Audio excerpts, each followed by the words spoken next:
I'm John F. Gately. You can call me Jack, broadcasting to you from beautiful Plymouth, Massachusetts. Yes. Well, the Red Sox, they did not pull it out. It was, it was a good game. Both of these games have been good games. Maybe I need the microphone. Let's start again. Hey, it's John F. Gately. You can call me Jack, broadcasting to you from beautiful Plymouth, Massachusetts. So the Red Sox, they lost last night, unfortunately. So now the best of three is tied at one game apiece. Both of these games have been really good from a baseball product point of view. And tonight, Yankee Stadium, 8 o'clock. Don't bother trying to buy a ticket because they only sold them in the tri-state area. And also, how did the Yankees score all three of these games? Right? Not one of these games is in Boston. I don't know how that works, especially since the distance is far. But nonetheless, tonight, 8 o'clock, Red Sox Yankees elimination game, play-in game. Looking forward to it. If I could stay up, it's going to be a struggle. Some of you might. I'm an early riser, so. Staying to the whole length of that could be late, but we'll see. Also, this Sunday night, we have Patriots Bills on Sunday night. I believe that's also at 8 o'clock. Looking forward to that game. Patriots showing a little life after last week's win. The weather looks like the sun is back and still a little bit breezy. Going to be warming up over the next several days. My wife was actually saying the word beach in October. She was like, maybe we could go to the beach on Sunday. I was like, really?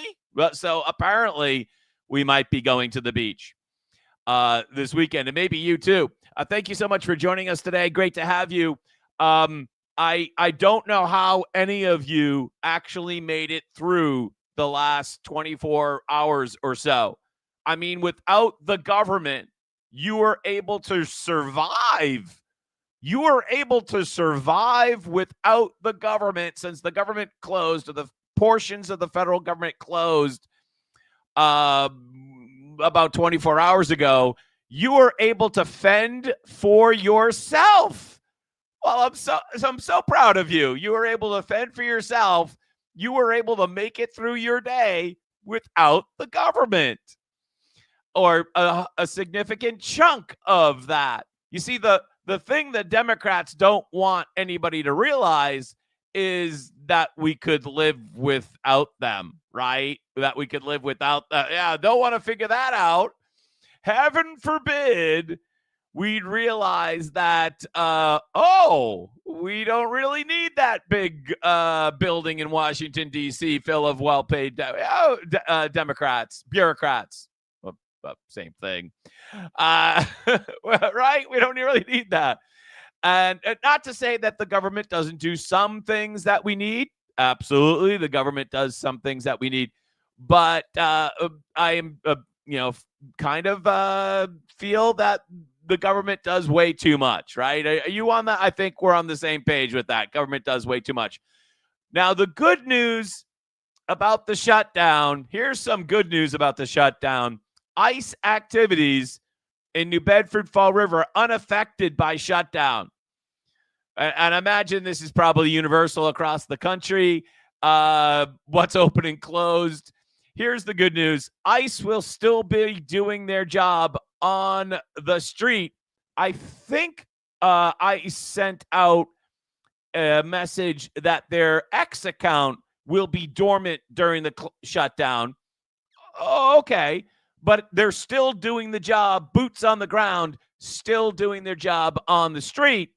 So that's great. So, right, that is important. Thank you very much, ICE agents, which I noticed a lot of recruiting ads. Maybe you did too over the weekend for ICE. Did you notice those?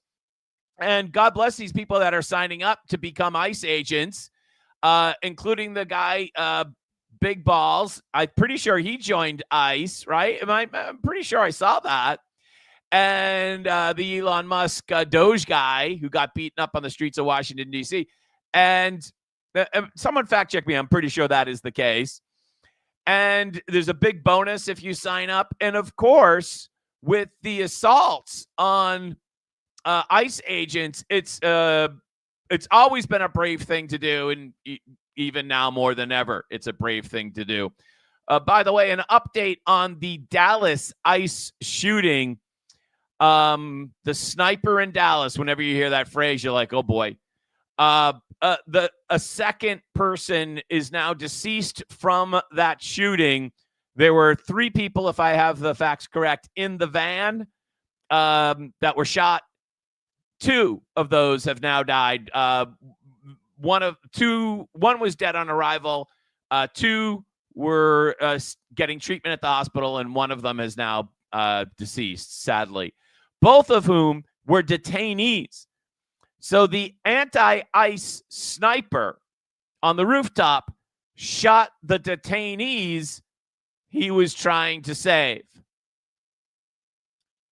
Yeah, mission failure. I think that's what you call that, mission failure. Horrific, right?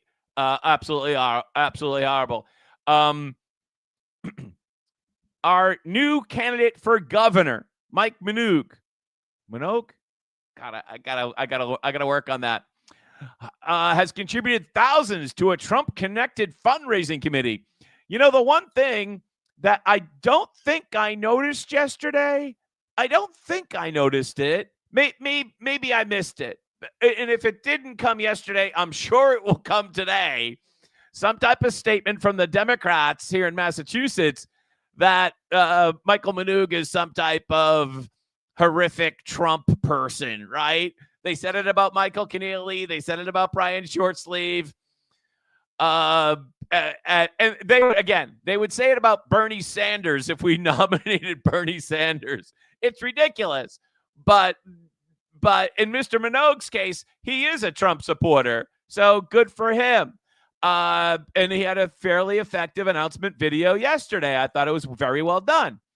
Minogue was not made available for an interview the day he launched his campaign, according to this article by Chris Van Buskirk in the Boston Herald.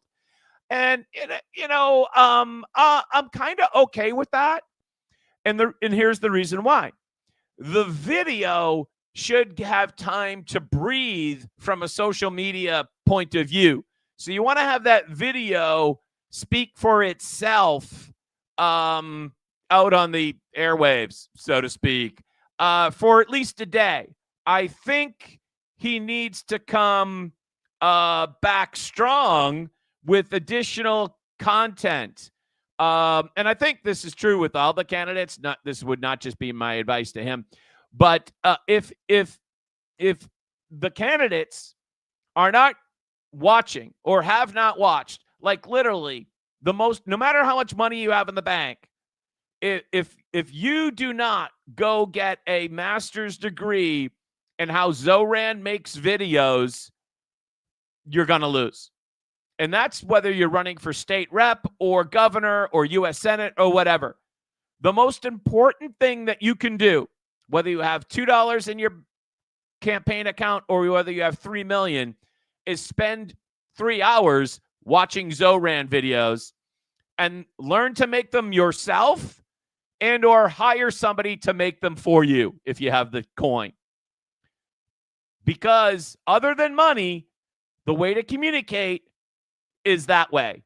And if you're not doing it that way from a candidate's perspective, then you're missing the boat. And highly likely you'll... I don't agree with like anything that Zoran says, but the guy is extremely talented.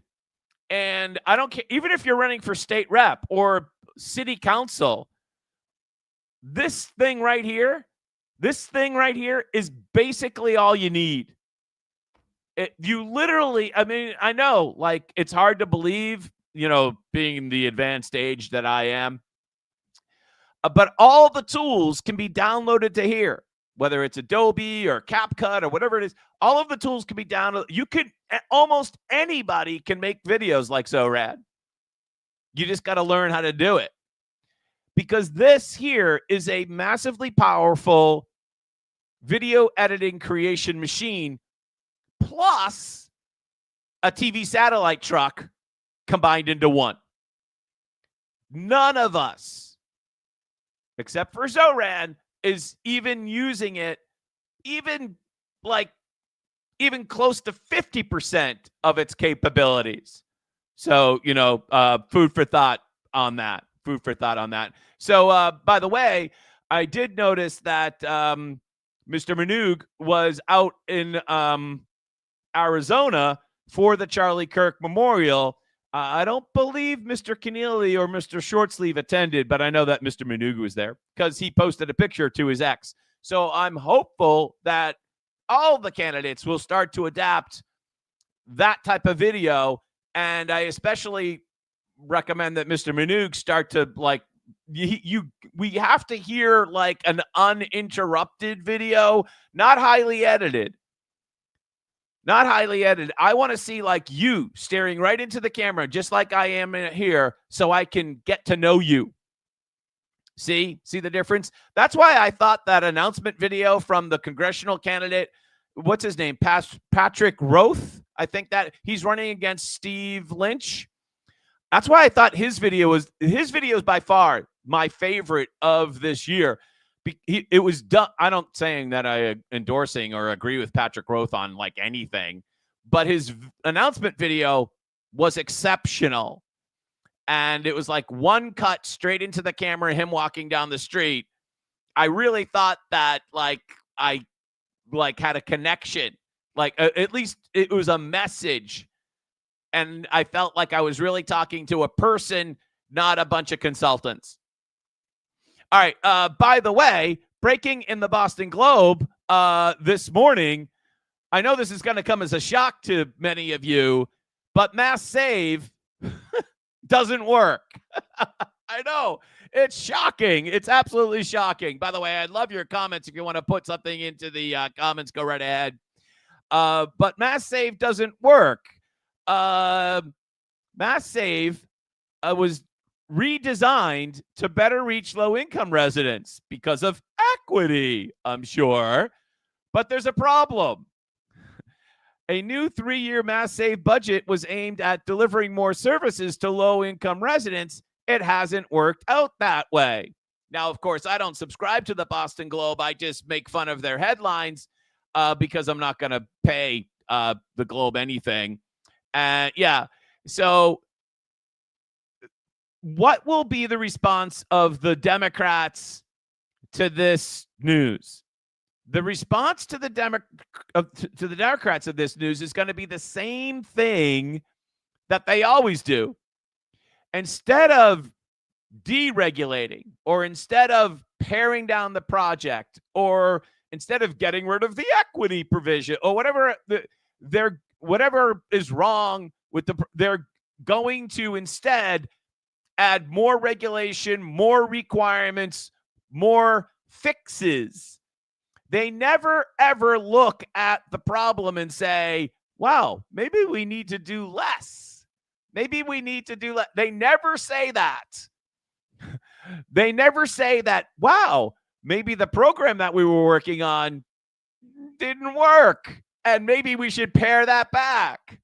No, because they're behind the Mass Save program, as has been revealed by several others, is a whole grift campaign worth what is the budget for Mass Save?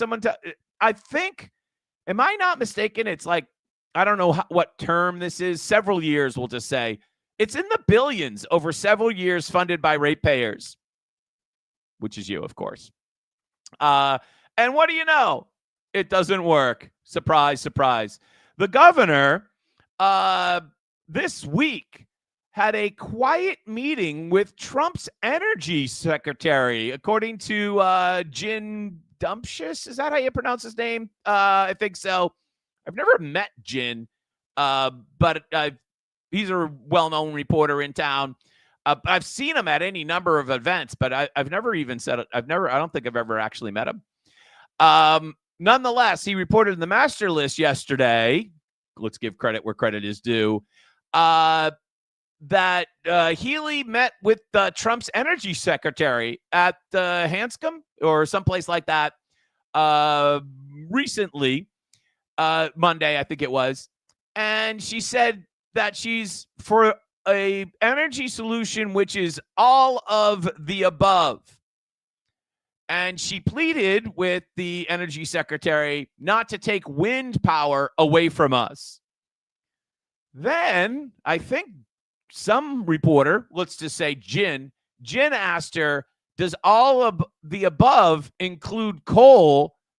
And Healy said, quote, no, no, no, no.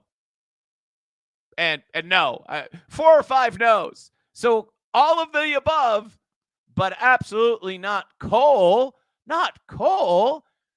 even though, of course, we have boatloads of coal in the United States, as close as Pennsylvania, Colorado, Wyoming.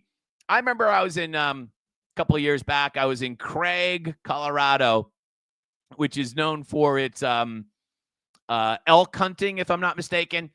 And they were, I was only there overnight, but I got the distinct impression they were very, very upset with the Biden administration for basically shutting down their coal mine that they had up there for decades. And I asked them, and I saw some signs around town. I was headed off to dinner. And so I asked the bartender where I was eating dinner at this like awesome place in Craig, Colorado. I said, why are they closing the mine? Did they run out of coal? And she's like, no, there's plenty of coal, but the Biden administration doesn't want it. So, yeah, that's why. I wondered when she was with the energy secretary yesterday or Monday if they discussed the fact, apparently, that because of the government shutdown, there is now an opportunity for the Trump administration to put the brakes on $8 billion in new green new scam, whatever you want to call it. Let's just call it the left's climate agenda. That's being canceled. And look, it's being canceled mostly in blue states, including Massachusetts. So there'll be more information to come from the Energy Department of Energy Twitter account. There's going to be more information to come on that. And I would imagine probably by the end of the week or early next week, we will have details on how this will affect Massachusetts.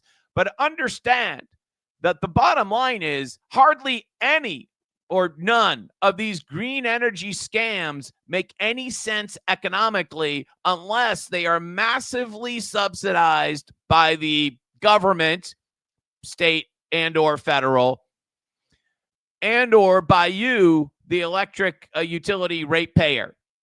And I think this little cartoon below, which is Inflation Reduction Act subsidies, and the pigs are at the trough for electric vehicles, wind, solar. That's exactly what it is. I remember when Democrats were against corporate welfare. Do you remember that? Yeah, I do too. But not if it's for wind, solar, or electric vehicles. Then they're entirely for it because that's run by their friends. Since we're talking about solar energy, new poll by Mass Fiscal out yesterday, 62% of voters approve building new natural gas pipelines. 4 out of every 5 of those say Massachusetts should lead the way. Now, Maura Healey isn't leading the way on gas pipelines. I'm sorry, I mispronounced her name. Maura, I killed 2 gas pipelines. Healey isn't leading the way on gas pipelines. She's going to give lip service to say, I'm for all of the above. But she's not for more gas. She's not for more gas. In fact, she's for dialing down the amount of gas. See, it's a very quirky lawyer sentence. She's not against gas. She's for less gas. Yeah. So it's a way, a trick of words, a political trick. But she doesn't want any more natural gas. And in fact, she wants less. She wants to dial down the amount of natural gas. In New England, on any given day, we produce about 60% of our electricity with natural gas.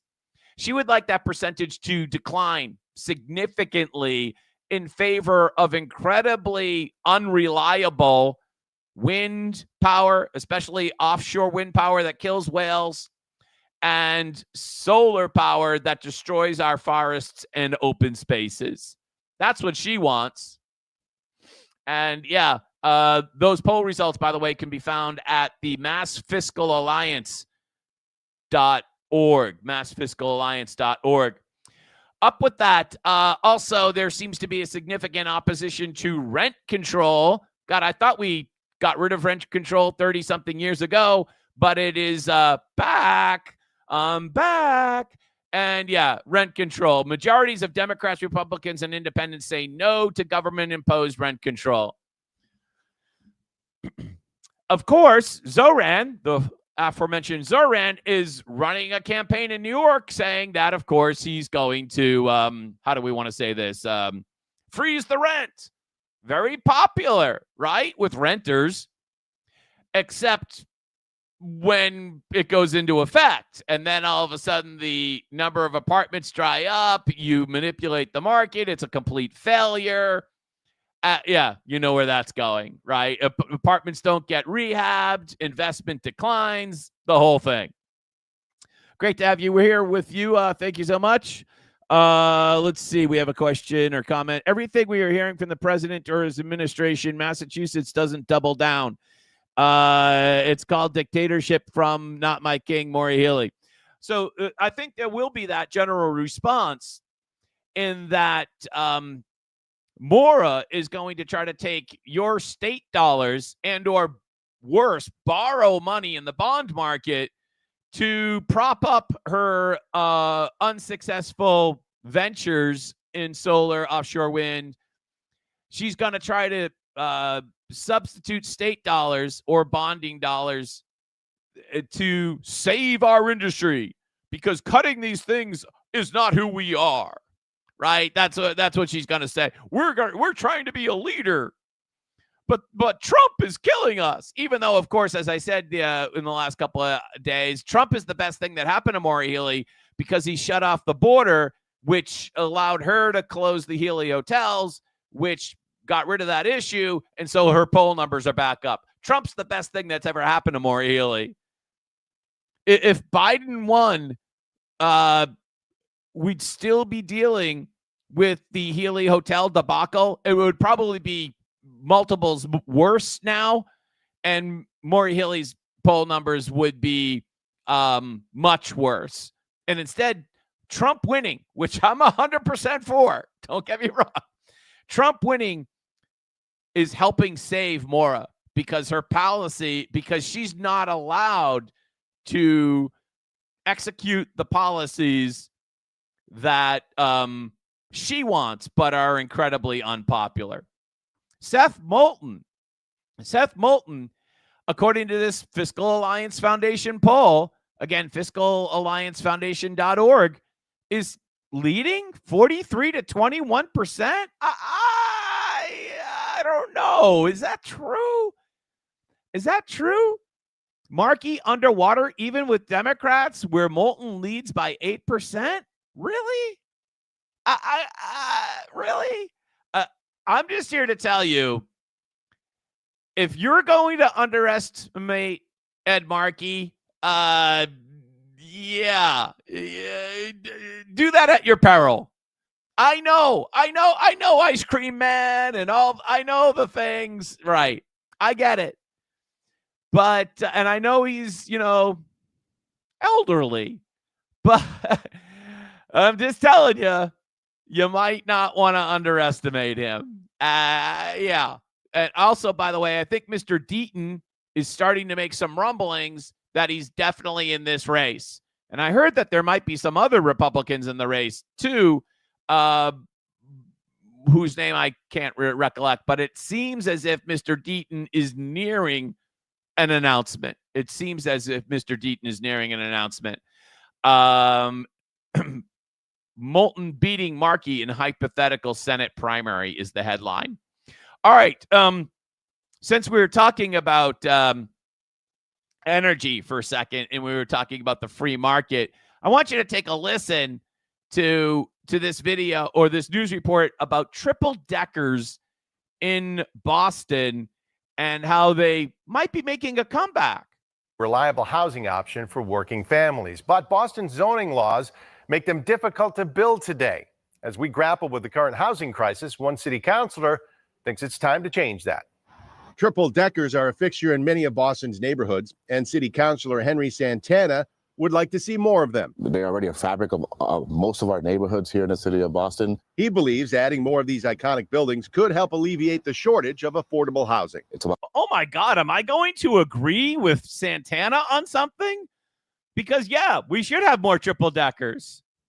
Keeping families, it's about keeping residents, young professionals, our immigrant families, working class people here in the city of Boston for generations to come. For generations, triple deckers were the way many people broke into the housing market. But amendments to the zoning laws cooled that trend. The result is many residential areas of Boston restrict buildings over 2.5 stories. Going taller today requires a zoning variance, which can be a lengthy and expensive process. Santana has filed a proposal to change that. We have a very outdated zoning laws here in the city of Boston, and I think that's definitely a big contribution to the housing crisis that we're seeing here. Zoning is a really important piece of the puzzle because it determines what type of homes can be built where. Jesse Kanson-Benevev is the executive director of Abundant Housing Massachusetts. So Jesse here is like a YIMBY guy. Yes, in my backyard type of guy. An advocacy group focused on increasing the supply of housing statewide. The reality is we are incredibly far behind. In the 30 years prior to 1990 in Massachusetts, we built about 900,000 new homes. In the 30 plus years since 1990, we have built really just half as many, about 450,000 homes. And why would that be? It's because of government regulation. Understand that the triple decker came about like 1880 to 1930-ish. Like, let's call it that 50-year period. And why did it come about? It became about because it was a market-efficient solution to housing boatloads of people, and the transportation of those people to and from work to home was made possible by streetcars, and the market responded to the need, and the market solved the problem. The market solved the problem. And what they're talking about here is making triple deckers possible to build without a variance, because you can't build a 3-story property in Boston, as they said, without a variance in the vast majority of the city without a variance. And of course, a variance is basically special permission, which you got to go to a hearing and the whole thing. You can't build a triple decker without a variance.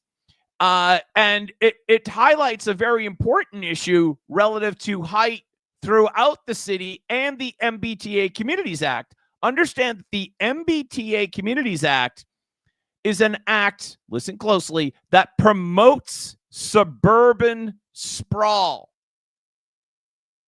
The MBTA Communities Act promotes suburban sprawl. And so when you hear a proposal like this that is going to allow people to build triple deckers, we need to build higher or taller, especially in cities near transit. We should be encouraging urban density near transit. Don't tell me that the MBTA Communities Act encourages density near transit, because it really doesn't. When you look at when the MBTA Communities Act was foisted upon us by Maura Keneally and Charlie Baker, it was done so sold to us as condos near train stations. Okay, condos near train stations, like you could walk to the train. That made sense. But when you look at the fine print of the MBTA Communities Act, it's not that. It's a suburban sprawl bill. That's exactly what it is. I was critical of Joe Battenfeld yesterday, and God, again, Erica Kirk's Turning Point USA struggling to stay on track. What? Charlie Kirk was assassinated 3 weeks ago yesterday. What would you expect, Joe Battenfeld? Like, this is just, the article itself, especially once you get past the 3 or 4 first paragraphs, is okay. But, God, like, tasteless, absolutely tasteless article from the Herald and Joe Battenfeld, who I just kind of get the sense that he just phones these things in. I'm pretty sure he's the worst columnist. Like, it's bad. It's really bad. You know what else is bad? And I haven't gotten into this, but I just threw this up at the last minute. It came across my stream this morning, and I was Harvard hires drag queen named Lahore Vagistan as a visiting professor. New York Post. Harvard hired a drag performer as a new professor who is expected to teach a class on the TV show RuPaul's Drag Race in the spring semester, the Ivy League school announced over the summer. The institution welcomed Kareem in a July message to the community and revealed that the visiting professor from Tufts, so they're already employed at Tufts, will teach in the Studies of Gender and Sexuality program, thanks to the Harvard Center. All right, I can't even do it anymore. But yeah, maybe we shouldn't make that deal for the $500 million payment. Maybe we shouldn't make that deal. Let's see if we have any other.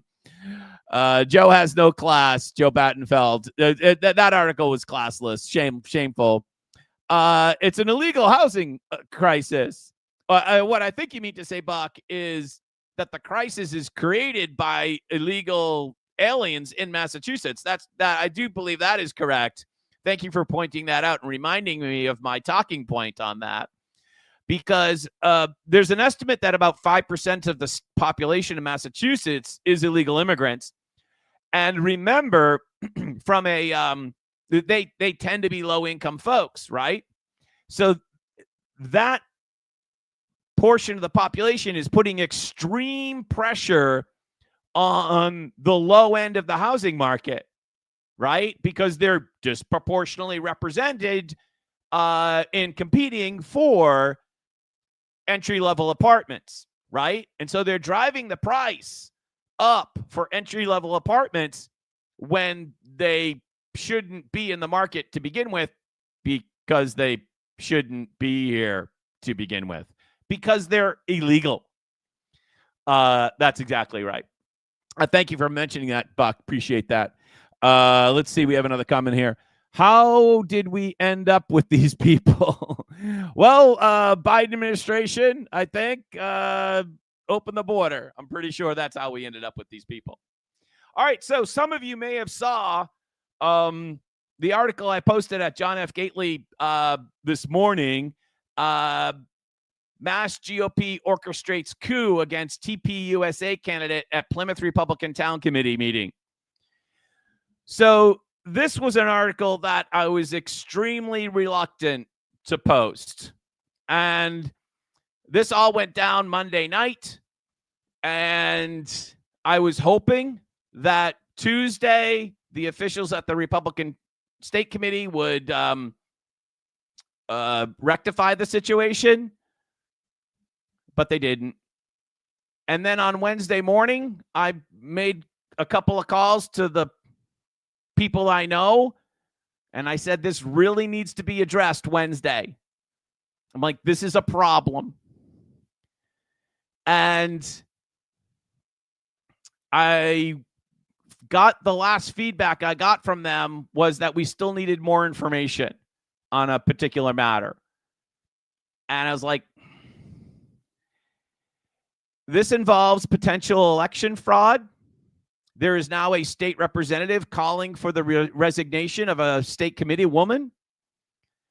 And I was asked earlier today, what does this matter? Isn't this one of those situations where the infighting is so fierce because the stakes are so low? The Plymouth Republican Town Committee, what does it matter? By the way, I am a member of the Plymouth Republican Town Committee, a new member.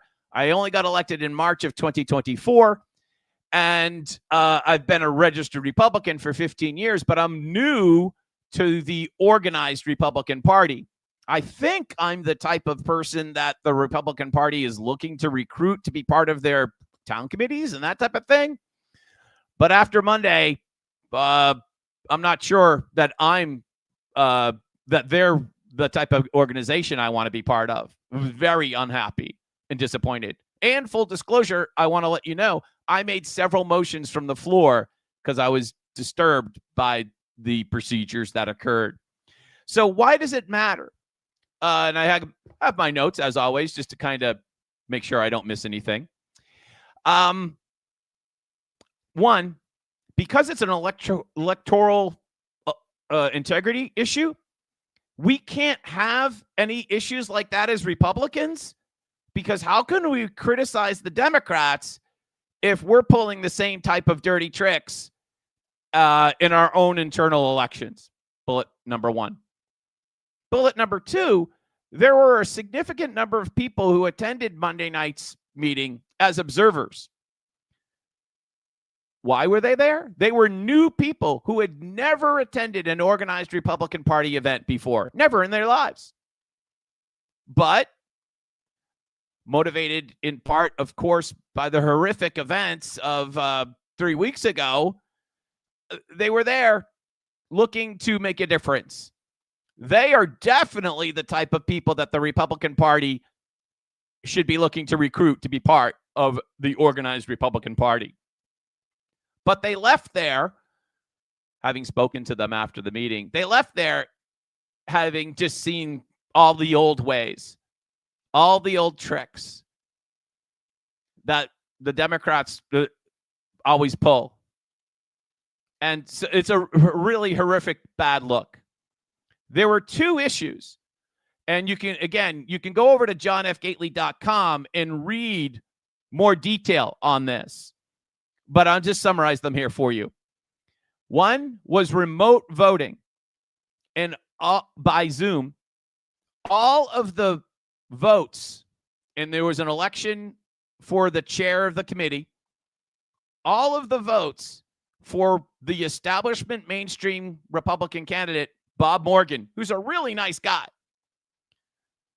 He's a school committee member here in Plymouth. I've had his yard sign in my yard.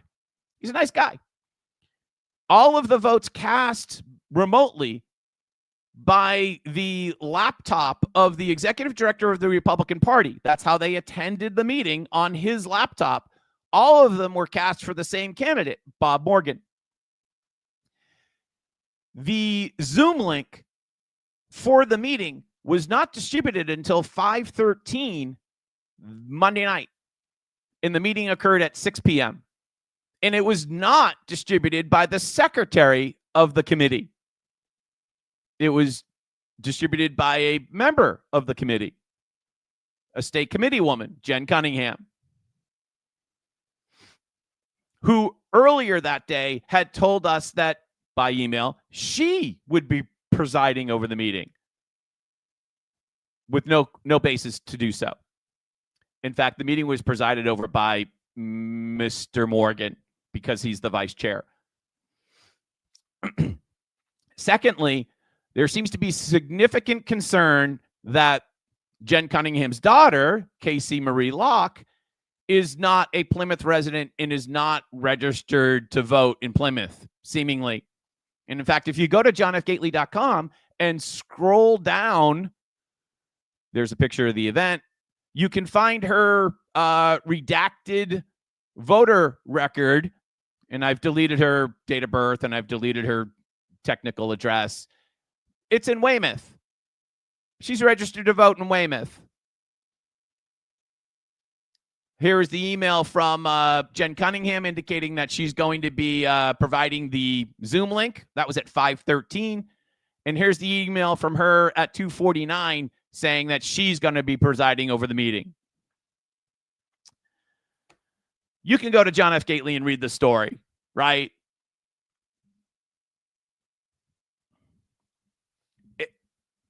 The vote was 11-11. And so the town committee will bring this matter up again in our October meeting, which I believe is on the 21st. If it wasn't for the last-minute Zoom meeting attendees, and we cannot be sure that all of the attendees got the link because it was never sent from the official secretary. And if the conservative candidate knew that he could get people out to vote by Zoom, he would have organized that, and he probably would have very easily won. And that candidate is Hunter Young, a TPUSA alumni. But it was complete news to him. I informed him at about 5 o'clock that there was going to be potentially an option to vote by Zoom. It was more like 5:30. That was news to him. If he was aware of that option, he would have gotten people to vote by Zoom. But he didn't learn about it until about 5:30-ish. What does TPUSA do? They turn out the vote. But the fix was in. The fix was in. And the establishment, the mainstream Republicans, ended up with a tie, 11-11. There's no doubt in my mind that the TPUSA candidate, the conservative candidate, Hunter Young, the future of the Republican Party, or his type of person is, the kid's 20 years old, incredibly impressive. There's no doubt in my mind, if the rules were fair, if they had integrity, he would have won. And again, I didn't want to make this video. I didn't want to talk about this at all. I really hoped, as a new or newer member of the Republican Town Committee, I really hoped that the state committee would fix it on their own, that they would reflect on Tuesday and say, no, we gotta do something. Or on Wednesday, after I said, you've got a real problem. I know I wasn't the only person. I know that Carrie McRae was on the radio yesterday morning. She's a candidate for state senate out of Bourne, which Plymouth is in her district. State Representative Gasky is now called for the resignation of State Committee Woman Cunningham. I don't want to make this video, but how can I criticize Democrats for election integrity issues if we have the same type of thing going on in our party?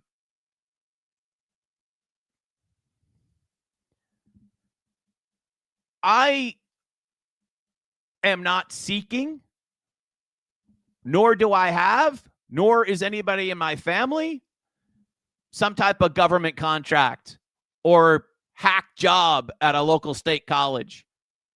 I don't need to be part of the Republican Town Committee. I don't need this type of drama, right?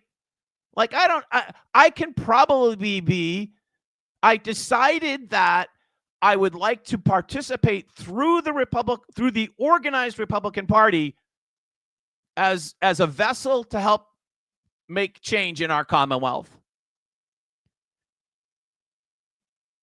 But I'm now deciding, or on the cusp of saying, maybe that's not the right vessel.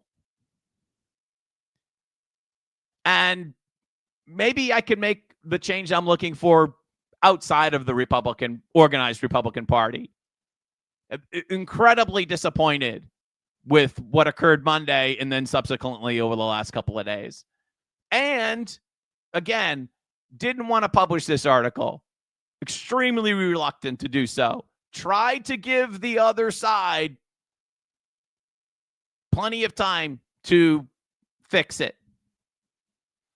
Because most certainly one of the persons who voted 11 to 11, they aren't registered in Plymouth. You can read the details at johnfgately.com.